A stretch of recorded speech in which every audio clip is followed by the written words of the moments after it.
Hello, I'm Sofia Zapata, and today I am going to be doing my homework for Tuesday. And today's homework is a venipuncture assignment. So I'm going to be explaining to you how you will do a venipuncture for a patient. So first, what you want to do is wash your hands, sanitize, make sure that your hands are contaminated free.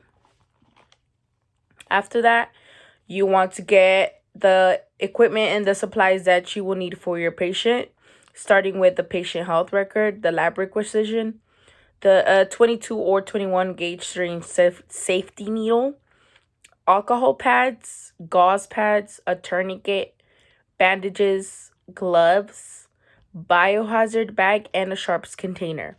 After you have gathered all your equipment and supplies, you are then going to go to the patient and you are going to greet yourself, verify the patient by asking them their name and date of birth. After that, you answer any questions that the patient might have. Then you are going to proceed to inspect their antecubital space. So for antecubital space, you are going to try to find any space, any vein that you could see. But without a tourniquet, it would be kind of hard to inspect the antecubital space. So when that happens, you are going to apply a tourniquet. I do have a tourniquet. So here is my tourniquet.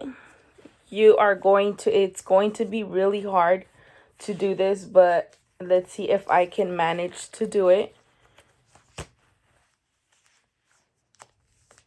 Okay, I kind of did it, right? So you apply the tourniquet. It is not recommended that you tell the patient to squeeze, but some doctors do that. Do some medical assistants or some doctors don't mind when the medical assistant tells the patient to make a fist. Then after that, you are going to inspect the area again and try to look for a vein, which I am doing right now. And I can see a vein here. Here. I'm still having a hard time trying to see which vein it would be. But when you inspect the area and you have found a vein that is, see, I can feel a vein here. This one. Okay, after that, you remove the tourniquet and you prepare your equipment. You get the tube from the tray preparer, you get the needle, the syringe, you prepare everything that you need in order to perform a venipuncture. You get your alcohol and your wipes. You get your alcohol wipes and your gauze. When you have gathered all your equipment, then you are going to put on your gloves. Put on your gloves. Then you are going to apply the tourniquet again. So let's see if I can do this again. Going to apply the tourniquet. There you go. I've mastered the way to put on a tourniquet. Going to apply the tourniquet and you are going to palpate to ingorate. That is a word I have from Sims. I'm trying to learn it. But you have to palpate the vein. So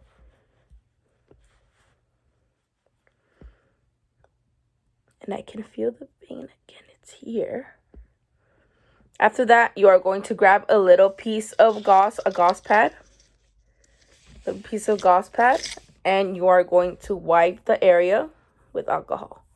The alcohol wipes, you're going to clean it. After that, you're going to wait for the area to dry up, maybe about 50 seconds, perhaps a minute, but not a whole minute. Then you are going to begin your blood draw. You get your needle and you put it at a 15-degree. So it would be this way at a 15-degree angle.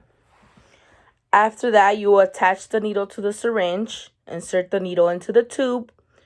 Then you are going to remove the tourniquet. Once everything is inside, you do not want to remove the tourniquet. You don't want to take off the syringe and remove the tourniquet. Otherwise, there will be blood gushing all over the place, so you do not want to do that. Then you are going to place gauze on top of the needle. That way you apply pressure and there is no blood coming out once again. After that, you are going to engage the safety on the butterfly and remove the tube. Dispose of the needle into the sharps container. You are going to label the tube. Then you are going to invert the tube 8 to 10 times. Then you're going to put the tube in the biohazard bag. Ensure the patient has stopped bleeding. You are going to remove your gloves, sanitize your hands, record the collection, the date, and the time on the lab requisition. And then lastly, you place the requisition on biohazards bag. And the last but not least, you ask the patient how they are feeling and also answer any questions or any concerns that the patient might have. And I think that's what we have for a venipuncture performance. Thank you very much.